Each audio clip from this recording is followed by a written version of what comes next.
If I hand you a cup that is already full and keep pouring, nothing useful happens. The tea does not become wiser. The cup does not become richer. It simply spills. That is a strange mirror for the way many of us try to learn. We open a book to confirm what we already think. We start a conversation while preparing our reply. We enter a meeting with our conclusion already locked in. Outwardly, we look curious. Inwardly, the cup is full.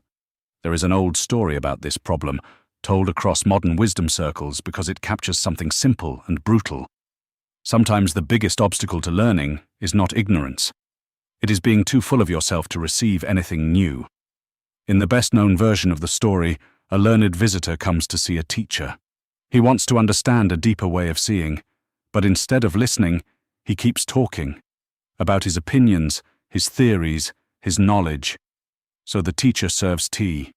He pours until the cup is full, then he keeps pouring.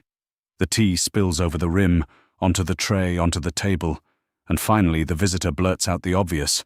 Stop, it's full. And that is the lesson. The teacher's point is not that knowledge is bad. It is that knowledge becomes a barrier when it hardens into self-importance. The visitor came for insight, but he arrived already occupied. He did not need more information first, he needed space. That is why the image survives. Not because tea is mystical, because every one of us has been that visitor. Now here is the important distinction. The famous overflowing cup story is best known through Zen retellings, but it resonates deeply with a Taoist idea. In Taoist thought, emptiness is not a flaw in a thing. It is often what makes the thing usable. A wheel turns because there is empty space at the center. A room can be lived in because it is not solid wall. A cup is valuable because it can receive. That is a very different way of thinking.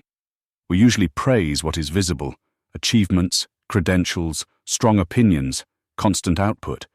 Taoist wisdom quietly points to the invisible part, the space that allows form to function, and it goes even further.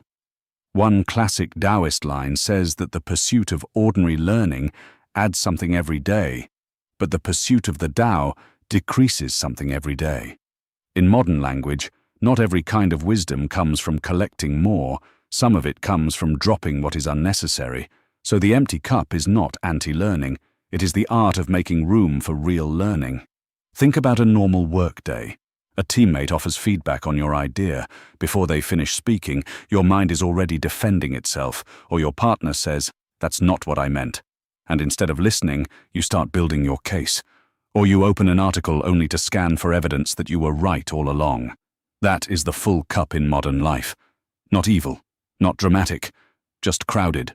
Crowded with certainty, crowded with speed, crowded with identity. And once the cup is crowded, everything new feels like a threat instead of a gift. This is why humility matters so much in learning. Humility is not pretending to know nothing. It is holding what you know lightly enough that something better can enter. An empty cup does not mean you erase your experience. It means your experience does not become a lid. So how do you actually practice this? Not by becoming passive, not by admiring ancient wisdom from a distance. Try one small ritual. Before your next important conversation, pause for 10 seconds and ask, what am I bringing that might block me from hearing this clearly? Maybe it is the need to win. Maybe it is the need to sound smart. Maybe it is irritation. Maybe it is yesterday's story about who this person is. Name it silently. That simple act creates a little inner space. Then replace the impulse to react with one honest question. What do you mean by that? Or what am I missing? That is the practice, not self-erasure, receptivity.